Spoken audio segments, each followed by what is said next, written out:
President Trump sets Sunday deadline for Hamas to accept peace deal or face consequences.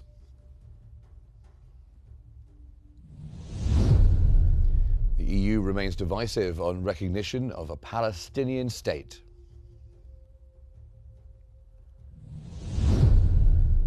And Israeli forces intercept and board Marinette, the last vessel of the global Summit flotilla, to Gaza.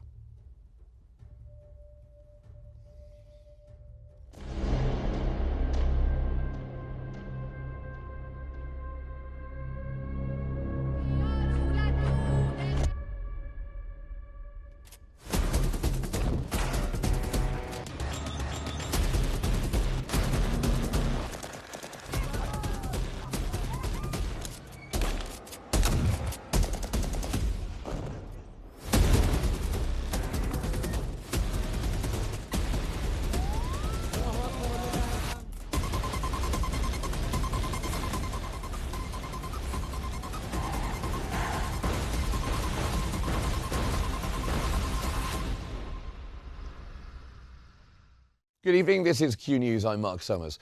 To our top story tonight, in a post on his Truth Social account, US President Donald Trump has warned that Hamas has long been a ruthless, violent threat and blamed it for the October 7th massacre, saying over 25,000 Hamas soldiers, as per his description, have already been killed.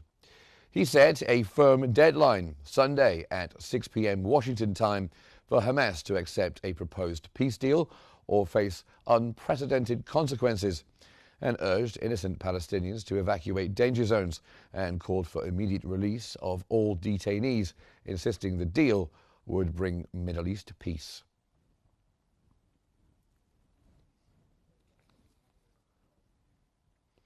In a phone call requested by Washington, Turkish President Tayyip Erdogan told US President Donald Trump and said that Turkey welcomed efforts to secure regional peace, but stressed that Israel must halt its attacks for any progress.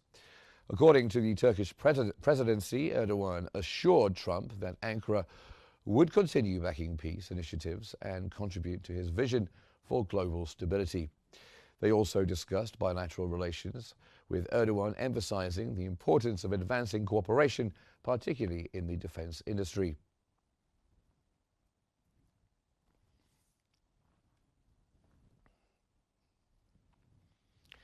Gaza-based health authorities have announced that the death toll from Israeli attacks on the Gaza Strip has climbed to over 66,200 and over 169,100 wounded.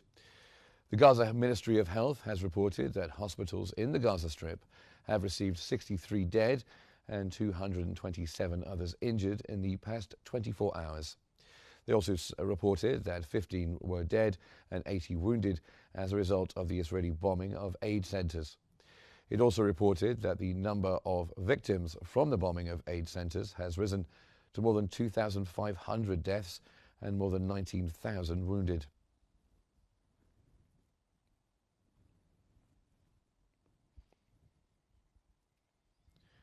Former European Commission President Jose Manuel Barroso says recognition of a Palestinian state remains one of the most divisive foreign policy issues within the EU. Speaking at the Global Cybersecurity Forum in Riyadh, Barroso noted that while more than 150 nations worldwide recognize Palestine, only 15 of the EU's 27 member states have done so.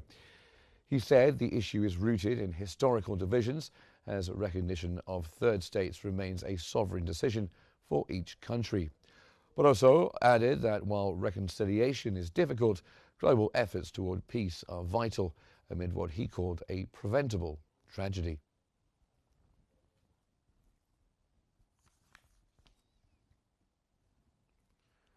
Of global issues, the European Union countries, they are aligned, very much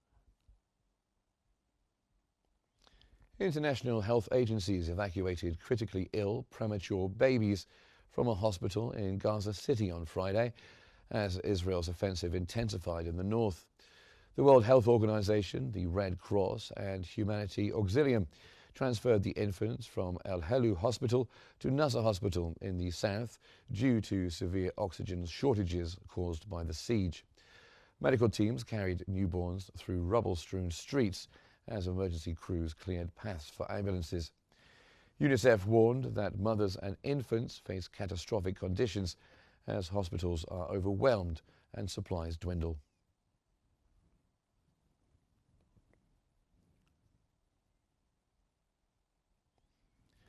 Israeli forces have dispersed left-wing activists rallying at the Gaza border in solidarity with the Global Summit flotilla.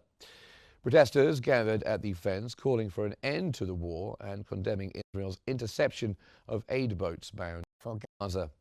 One activist from Tel Aviv said the demonstration was meant to mirror the flotilla's effort to break the blockade at sea with a land protest. Soldiers broke up the rally shortly after it began.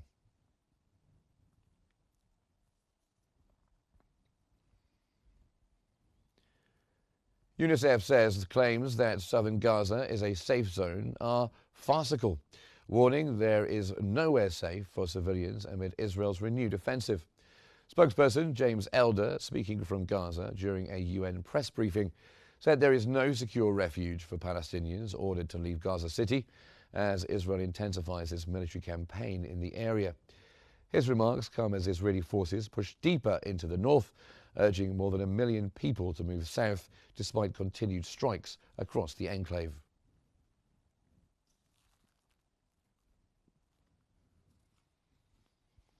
Israeli forces have intercepted and boarded the Marinette, the last vessel from the Global Summit flotilla, still attempting to reach Gaza. The Marinette was believed to be the final ship sailing toward Gaza when crew members reported spotting warships before Israeli soldiers boarded on Friday. The interception marked the end of the flotilla's mission to deliver aid by sea amid the ongoing conflict.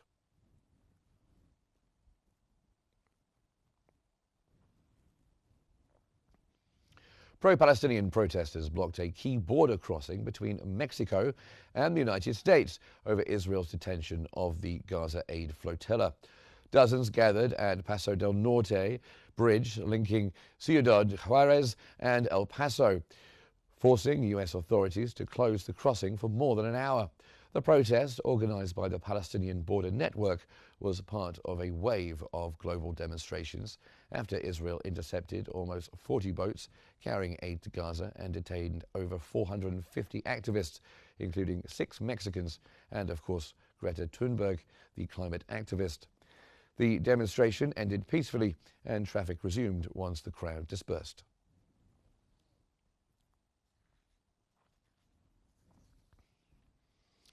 Meanwhile, police in London kettled pro-Palestinian protesters near Downing Street during a rally against Israel's interception of the Gaza aid flotilla.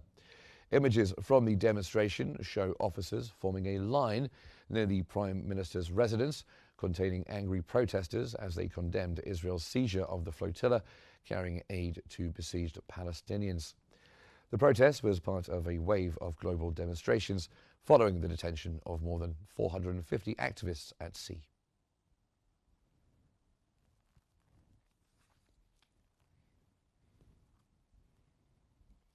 And hundreds rallied for a second day outside the United States Embassy in Kuala Lumpur today to protest Israel's interception of the Gaza-bound aid flotilla. Demonstrators in Malaysia's capital waved Palestinian flags and chanted slogans condemning Israel's seizure of the flotilla, which carried humanitarian aid to Gaza. The protest was part of growing global outrage over the detention of more than 450 activists intercepted at sea.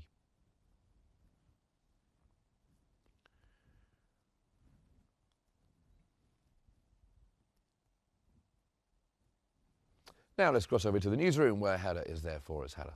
Thank you so much, Mark. And for further analysis, we're joined from Ramallah by the political analyst, Dr. Ashraf Akka. Welcome to Q News. Dr. Ashraf, how realistic is President Donald Trump's ultimatum to Hamas, and what risks does setting such a firm deadline carry for escalating or resolving the conflict?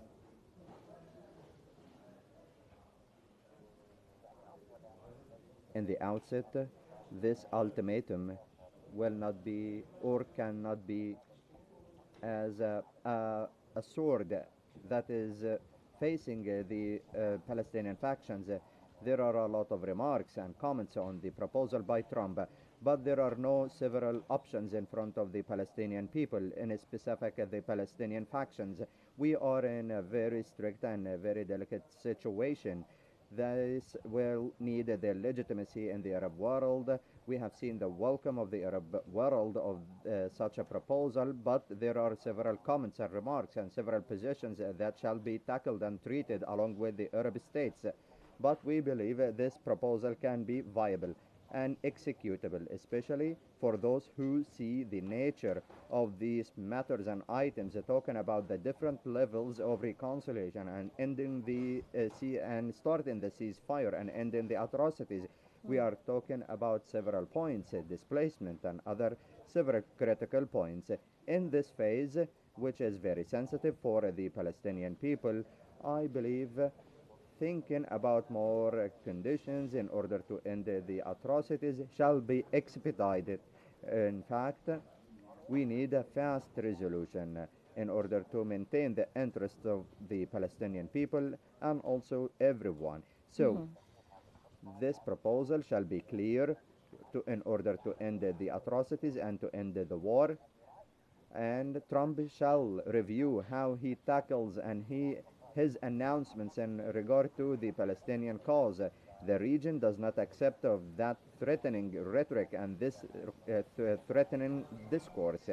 There are very matters that shall be tackled differently, and most importantly, it shall focus on the cease of the fire and the delivery of humanitarian aid. That shall be the responsibility of the USA in order to ensure the stability and peace in the region and the two-state solution. So can any peace proposal be considered legitimate if it requires mass civilian evacuations in Gaza where there are no truly safe zones?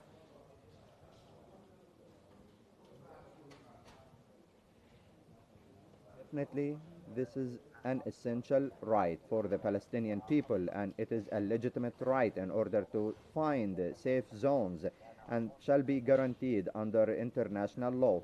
And any political process shall be relied on the delivery of humanitarian aids and assistances in order to relieve the catastrophic situation and to make some recovery instantly. And the cease of genocide and cease of fire is also essential, and this will be beneficial for the whole of the Palestinian people in this stage in order for them to maintain and remain in their own territories and to face the displacement plan and in order to support all positive acts in specific during the cease of aggression in Gaza Strip and the atrocities of Israel and their expansion in military operations inflict severe situation and dangerous hazards against the whole of the people in the region. Sir, allow me to interrupt you here because my question to you was basically the ultimatum of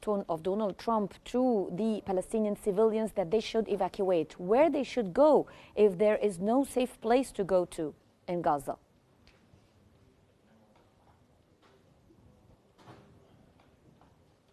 Yes, there is no safe zone in Gaza. This ultimatum by Israel or USA is not the first of its kind.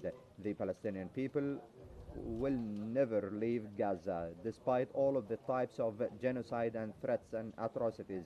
Everyone who reads the current situation knows well that there is no safe zones, or we are evident and we have a clear vision in regard to this. There is no safe routes, especially because of the atrocities of the occupation. They target the killing of the whole of the people in Gaza, and they consider that all civilians here are combatants. This is not accepted. We are in this condition and situation, but we face any plans by Israel to force the Palestinians to move to any place. We reject all of the displacement plans, and I believe that Israelis insist to occupy Gaza and displace its people in order to take their initiative and to assume the responsibility of the Gaza regardless of the rights of the Arabs and Palestinians in the region in peace and stability, that can be a dangerous and hazardous effect and a step if Israel takes such a step. And that will foil the plans of peace and stability in the region. Sir, what impact could growing international recognition of a Palestinian state actually have on the viability of Trump's peace plan?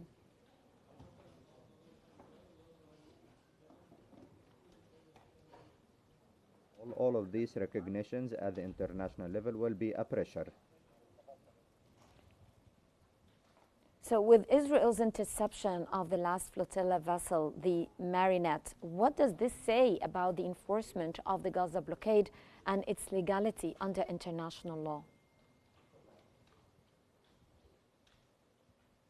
It is very evident that this is a violation of the international law, and the Israeli procedures are exposed in front of the whole world. We have seen hundreds of protests in several capitals and cities around the world because of these procedures of Israel. We are talking about 450 personnel from 45 countries, from parliaments and activists. This is an exposure of Israel procedures.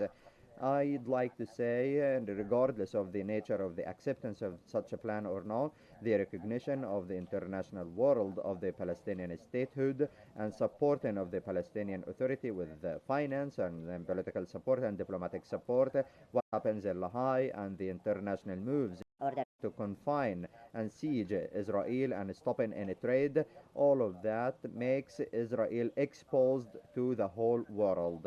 And that gives us an added instrument from the international stance in order to ensure the rights of the Palestinian people. This makes Israel give some narratives, and Israel and USA has this concern. And yes, I get your point, sir. That was Dr. Ashraf Akka joining us from Ramallah, and he is, of course, the political analyst. Thank you so much, Dr. Ashraf, for joining us here on Q News. Now we go back again to Mark in our studio to resume the bulletin. To you, Mark. Thank you very much, Hala El-Hamalawi there in our newsroom. Now let's go live to the White House, where Caroline Levitt is speaking now. Let's go live. I just spoke with the president about this, and he has directed his team here at the White House to begin reviewing aid that can potentially be cut in Portland. We will not fund states that allow anarchy. There will also be an additional surge of federal resources to Portland immediately, including enhanced CBP and ICE resources. Law and order will prevail, and President Trump will make sure of it. With that, I'll take your questions, and we will begin today's briefing with our new media seat, Amanda Head from Just the News. Amanda, thank you for being here. On that most recent topic that you mentioned, reportedly Portland police have not been able to engage protesters to the degree that they normally would. Does the president plan on handling this from that angle as well with city leaders? Yes. From our understanding, the law enforcement that we have here in the Homeland Security Task Force, I spoke with them this morning, and what they're seeing is that unfortunately, local police has been restricted from responding or cooperating at all with federal authorities, which is completely absurd. We have surged federal law enforcement personnel to this city to restore law and order and to work alongside local law enforcement. And we've seen the benefits of this in Washington, D.C., and all of you live here, so you can agree Washington, D.C. is and feels much safer because of the cooperation between federal and local law enforcement. They can and must be working together, and we think it's despicable that these local elected officials who swear an oath to protect their people are preventing law enforcement from doing their jobs on the ground. So that's why the president has directed his team here at the White House, and they are already on it to look into how we can cut funds. And the president wants to work with anyone. If the mayor of Portland were to call him right now and say, "Mr. President, please help us," I am sure the president would be willing to do that. He is genuinely serious about wanting to restore order in America's cities. But it's become apparent that the local and elected officials in Oregon do not feel the same, and that's very unfortunate for the people who live there. And then one more question on the government shutdown. Should there be some type of scheduled layoffs to maybe entice Democrats to come to the table, like every hour another agency, another 100 pink slips? I'm sure Russ Vought has a list of folks ready to go. Well, look, the Office of Management and Budget, as we've said repeatedly, is working with the agencies and our cabinet secretaries to identify where cuts unfortunately can and have to be made. And again, we understand there's another vote happening on the Senate floor in an hour. Maybe if Democrats do the right thing, this government shutdown can be over. Our troops can get paid again. We can go back to doing the business of the American people. But if this shutdown continues, as we've said, layoffs are an unfortunate consequence of that. And Russ Vought has been in contact with our cabinet secretaries at their respective agencies to discuss that. Thank you, Amanda. Kelly. How would this administration define what makes a Democrat agency, which agencies, and what constitutes being a Democrat agency? I think this administration has been very clear, Kelly, that we're not going to tolerate waste, fraud, and abuse in our government. And we've also been very clear to point out when agencies or when programs do not align with this administration's values of putting our country first. You've seen that with USAID and in various other cases where there's been cuts made or funding has been slashed. And so, again, unfortunately, we're having to do a massive review of the bureaucracy to be good stewards of the American taxpayer dollar. And it's the Democrats who have forced the White House and the president into this position by voting to shut the government down. You've talked about thousands likely layoffs coming. Do you have an update on the timeline for that? How quickly? And if the government is restored to funding and back in operation, will that list of potential layoffs still be on the table? Look, as I just stated, the Office of Management and Budget is in constant communication and contact right now with our cabinet secretaries and agencies across the board to identify, unfortunately, where layoffs have to be made and where cuts have to happen. But again, the Democrats have an opportunity to prevent this if they vote to reopen the government. That is all this administration and the president is asking for. Vote for a clean, continuing resolution to keep the government open. Peter. Thank you, Caroline. During the campaign... Thank you, Peter. I was raised to say thank you in the White House briefing room. During the campaign, President Trump said that he did not know anything about Project 2025. Now he knows about it. Is that the blueprint for shrinking the government? Look, the blueprint is what the president and his team and his cabinet secretaries ultimately decide. And the president trusts his cabinet secretaries to identify where there is waste, fraud, and abuse. We pointed out this morning, or Russ Vought tweeted about this morning, a Chicago rail project that was canceled. We paused $2.1 billion in Chicago infrastructure projects, specifically the Red Line extension and the red and purple modernization projects. And it's because the administration is concerned that the Biden administration was handing out taxpayer dollars to pay for this construction based on DEI. DOT is reviewing the race-based contracting on unconstitutional grounds, and in the meantime, the Department of Transportation funds for these projects are on hold. So I guess this answers both of your questions. This would be an example of that. And just because there's so much shutdown talk, something different. What do you guys think about the NFL's decision to name Bad Bunny as the Super Bowl halftime performer, somebody who has not scheduled shows in the U.S. because he says that he's worried that ICE is going to come and arrest his fans? Well, look, I know there are many in this room who are very anxious to hear the president's response to Bad Bunny being the halftime show, so I won't get ahead of him. I won't reveal what he feels about this. Next time you all ask him a question, you're welcome to do that. I have my own feelings on that, but that's not what I'm up here to talk about. As far as ICE being at the Super Bowl, as far as I'm aware, there's no tangible plan for that in store right now. However, of course, this administration is always going to arrest and deport illegal immigrants when we find them. If they are criminals, we're going to do the right thing by our country. Kate. Did the president and Russ Vought decide yesterday in their meeting which cuts they wanted to make to agencies and which ones would be permanent? Again, I've kind of answered this question a few different times now. It's been asked in a few different ways. Their discussions continue between the Office of Management and Budget and cabinet agencies across the board, and they are actively identifying where these cuts and these layoffs have to be made as this government shutdown hopefully does not continue. And on Hamas, the president said that if Hamas rejects the proposal that Netanyahu would have his full backing to finish the job.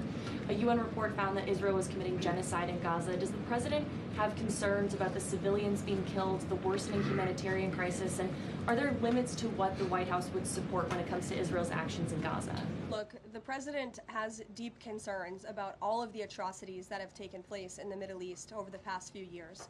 It's deeply unfortunate that he inherited this mess from the Biden administration. If you all recall, Under President Trump in his first term, the Middle East was on a pathway for peace and prosperity. There was the historic signing of the Abraham Accords. Israel was on a path to normalization between Arab and Gulf nations, and we hope that can continue. But right now, the president has made it very clear to Hamas that this is an acceptable and detailed proposal that they must accept, or the consequences are going to be very grave for them. And he has given them a deadline of Sunday evening at 6 p.m. When I was out here on Wednesday, I told all of you I'll leave it to the president to make that red line, and he now has. I think the entire world should hear the president of the United States loud and clear. And Hamas has an opportunity to accept this plan and to move forward in a peaceful and prosperous manner in the region. And if they don't, the consequences, unfortunately, are going to be very tragic. Michael. Thank you, Caroline. Has the president declared war on international drug cartels? And if so, or if he will, does he feel he needs congressional approval? As the White House has said many times, the president has directed these actions, these strikes against Venezuelan drug cartels and these boats, consistent with his responsibility to protect the United States interests abroad and in furtherance of the U.S. national security and foreign policy interests. This is pursuant to his constitutional authority as commander-in-chief and the chief executive to conduct foreign relations. In each of these cases, Michael, the vessels have been assessed by the U.S. intelligence community to be affiliated with designated terrorist organizations engaged at the time in trafficking illicit drugs to our country. The president has been very clear, dating back to the campaign trail, that he is always going to do what's in the best interest of the American homeland. And he also promised the American people he was going to end the drug epidemic that has taken far too many American lives. And you're seeing those actions play out almost every single day here. One last question on the shutdown, Caroline. Hakeem Jeffries has said that President Trump is in the Presidential Witness Protection Program since the shutdown has begun. What's the White House's reaction to that? That's just more ridiculous fodder from Hakeem Jeffries. As you all know, because you're here every day, the president is literally working around the clock right now. I think he has a swearing-in ceremony, or he already did. He has several meetings on the books today. He literally works 24/7. Anyone who works in this place or covers this place, as you all do, knows that to be true. And Hakeem Jeffries and the Senate Democrats should get back to work in a few minutes and vote to reopen the government. Emily. Thank you, Caroline. You spoke earlier about the energy and infrastructure projects that Director Vogt paused. Will the White House agree to restore that funding as part of a deal to end the shutdown? Well, I won't make any agreements here. Senate Republicans are talking with their colleagues on the Democrat side, but right now, Russ Vought is doing what he's been tasked to do in the midst of this government shutdown, which is to look at funds that need to be temporarily halted or need to be canceled. And Chicago is just another example of that. Caroline. Go to Libby in the back. Thank you, Caroline. I have two questions for you. One on the FDA, but first on the shutdown. Sure. Will the administration, if this government shutdown ends, still move forward with firing thousands of federal workers? Look, as I've said repeatedly, Libby, right now we want the government to be open. Layoffs are an unfortunate consequence of a government shutdown, and it's something the administration is examining. If the government is reopened, we're going to get back to doing what we were doing last week and the week before, working on the issues that the American people care about. And then on the FDA, they just approved that new abortion pill, and it's causing a lot of uproar among Republicans. What is the president's response to that, and does the administration plan to have that hold that FDA approval? Well, the Secretary of Health and Human Services, Bobby Kennedy, has put out several statements on this. The HHS's decision, it's not an endorsement of this drug by any means. They are just simply following the law.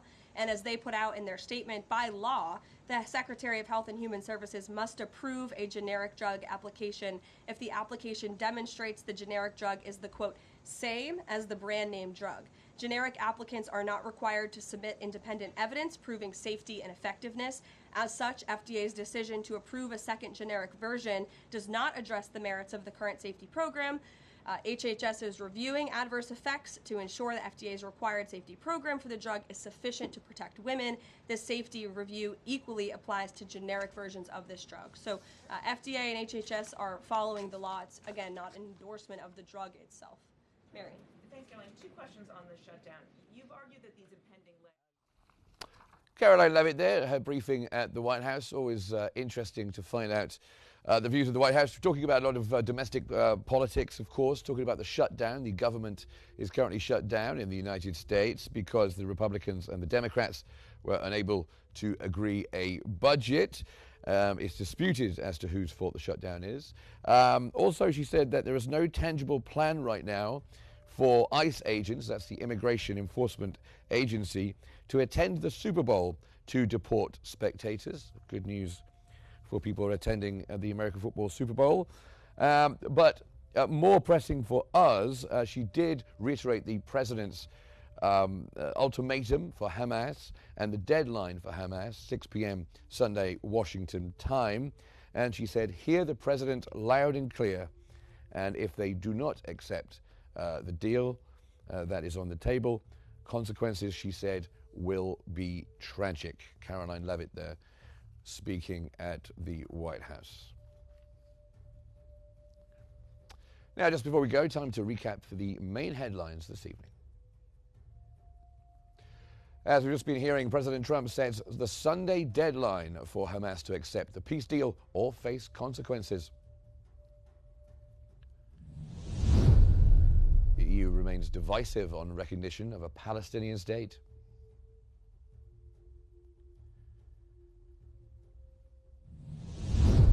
And Israeli forces intercept and board the Marinette, the last vessel of the global summoned flotilla, on its way to Gaza. Thanks for watching this evening. If you want more news, you can join us 24 hours a day on our social media platforms at Qnews EGY. But thanks for watching this evening and enjoy the rest of your Friday night.